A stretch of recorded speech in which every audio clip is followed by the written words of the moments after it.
Good evening, I'm Kurt Gutgsell. Light night in high school sports on Wednesday. Southridge, though, fell to North Davies 4-1 in varsity tennis. Jasper will open the high school football season tomorrow night when they host longtime rival Evansville Memorial. Wildcat coach Tony Lewis looks at last week's controlled scrimmage with Heritage Hills and tomorrow night's battle with the Tigers. We have a lot of things that we need to work on, just like every football team in Indiana. Our film session was not always pleasant on Saturday. There was a lot of constructive criticism, but I think our kids understand that we want what's best for them. We want them to be successful. We want them to be coachable. We want them to practice and play like they're coached, and we didn't always play like we practiced, and we didn't always play like we were coached on Friday night. There were some bright spots. There's a lot of things we need to fix, and the great thing is they're all fixable. Right. With this team offensively, what kind of team can it be? I think we can be a really good team. I think we can spread the ball around. We've got some athletes that we need to get the ball in space. I think Grant is doing a great job of getting us in the right play. If we call play one way, he can always get out of it and go the other way or get into a completely different play. So I think that gives us an advantage with him being an experienced quarterback. And, we're rotating a lot of guys at offensive line to see what our best mix is. What about defensively with this group? Defensively, I think one of our strengths in terms of depth is our defensive line. We've got probably 4 defensive ends and about 3 defensive noses that we feel comfortable rotating in.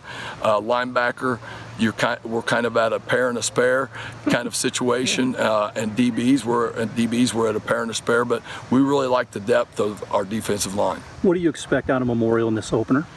They're always going to be well coached. We're hoping to stop the run first and foremost. If we can stop the run, then that gets us in a situation where we put them in passing situations where we can kind of pin our ears and bring pressure from different angles. You can see Wildcat football Saturday mornings at 10 a.m. right here on 18 WJTS. The 24th best prospect in the 2023 football recruiting class is decommitting from Notre Dame. Keon Keeley announced yesterday he is reopening his recruitment.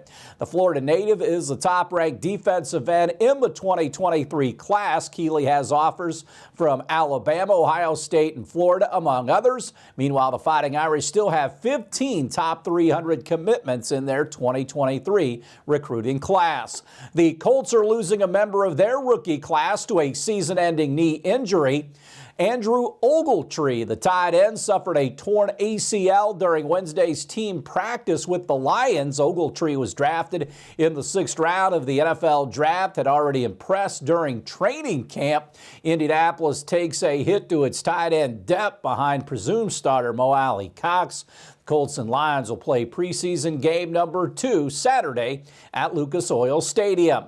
The entire schedule for the 22-23 NBA season has been released. The Pacers are opening the regular season at home against the Washington Wizards on October 19th. Indiana has 2 meetings with the defending champions. The Pacers visit Golden State on December 5th and will host them less than 2 weeks later on December 14th. Indiana closes out the regular season on April 9th in New York against the Knicks. Stay tuned. We'll have more right after this.